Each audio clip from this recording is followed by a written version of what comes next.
Therefore said unto them, The harvest truly is great, but the laborers are few.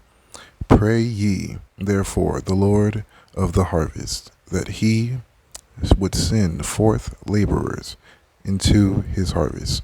Luke 10:2.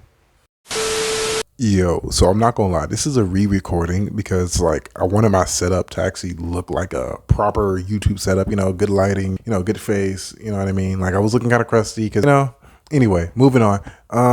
So Anime X-Men. You know what's crazy about this show? Yeah, it's basically Legion Quest. Of course, minus obviously Apocalypse War, minus all the other events, minus the fact that Charles slept with his girlfriend, sister, etc., etc. The list goes on. And I mean that in the most literal way possible, besides obviously a few variables that make it slightly different. So let me just break down how this story does. And by the way, no, I'm not giving you an entire synopsis on Legion Quest. If you want to know about Legion Quest, read Legion Quest.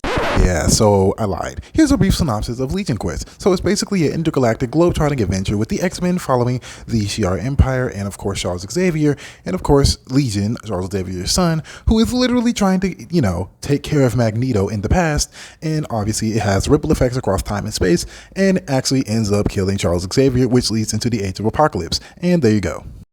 Moving on. So basically, the X-Men's main opposition, or at least the main people that are throwing punches at the people of the X-Men, are literally a bunch of mutant-hating / mutant-dissecting people called the Human, and pretty much they're after this thing that's called human experimentation / mutant experimentation. By the way, they're all doing this under the order of the Inner Circle, and of course Charles Xavier's ex, who is also the child of the Discount Legion, and they're doing this to try to cure him, by the way. They're after this very huge MacGuffin, this mystery thing that basically gets revealed at the tail end of the series to be Legion, but it's not Legion, it's some random Asian kid that is also suspiciously the child of Xavier with very similar reality warping abilities. So yeah, Legion Quest. I know, crazy, but it's literally basically just Legion Quest. So as far as my take on Legion Quest as it stands, as far as my take on Anime X-Men, it's pretty much just, I think it's good. I think it's really solid, personally. Something about Eastern animated animation, it sits very well with me.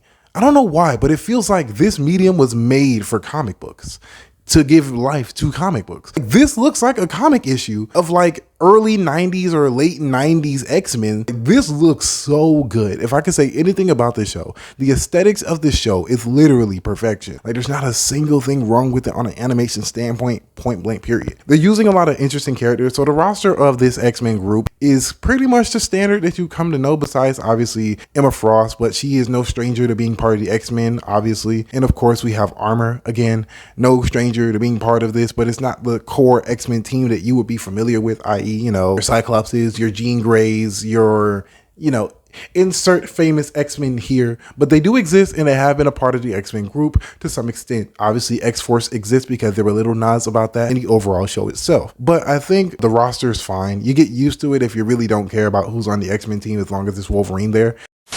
But yeah. Wolverine's banter with pretty much every character is pretty much the same as it always has been for the better part of who knows how many years since this character existed. I think he's hilarious in this. I think he gets the most to flex as far as his emotional spectrum. He's more than just brooding, which is great. He's actually funny. I think that's great. Honestly, having Wolverine be funny is hilarious. I mean that. You get that he's putting on a show, and you like it for it. Now, as far as the other characters acting wise, honestly, if they're not Beast, if they're not Charles Xavier, and if they're not Cyclops, honestly, they're random. I feel like they're just random voice actors. I know who Steve Blum is. I know who the heck the dude who's voicing Beast is because he voiced Beast before. Same with Steve Blum. Steve Blum is Wolverine, by the way. He's the Hugh Jackman of freaking X-Men or voice actors in general. When you hear his man's voice, you think Wolverine, or maybe Spike if you never watched X-Men and if you're more of an anime fan. But you get what I'm saying, bro. Dude is Wolverine. Moving past that, I just had to glaze because I love seeing Steve Blum voice Wolverine. Like, I recently just did a whole binge watch of freaking Wolverine and the X-Men. Great show. We'll be making a video on that, by the way. And just hearing the dude, bro, be the character who he's supposed to be, going crazy as per usual, is awesome. But yeah, moving past that, I think the show's fine. So yeah, I think overall, the show is fine. I think the best episode, in my opinion, is obviously the episode where, you know, the tail end of the show. Like, literally, the final episode is my favorite episode. The voice actor for Charles Xavier gets to flex his acting muscles. Like, he really goes in for the emotion, and he sells it so well, personally. Like, the dude was going crazy. I don't know if he's been in other X-Men things. He sounds kind of like the dude who voiced Charles Xavier in X-Men in the animated series, but I could be wrong. I don't know if his age, if it is him, but if it isn't, then he did a good job imitating his voice. You know, the regalness, the professionalism, the stoic, calm, and kind-hearted nature of Charles. Like, that part is like perfectly characterized within this character. Literally. Perfection personified, chef's kiss. So yeah, at the end of the day, as for most comic characters, especially in Marvel, whenever they get too strong and have a change of heart, they just turn into a ball of light or mist and fade into the obscurity of omniscience or omniscience, whatever you want to call it. Basically, he becomes a god and just fades away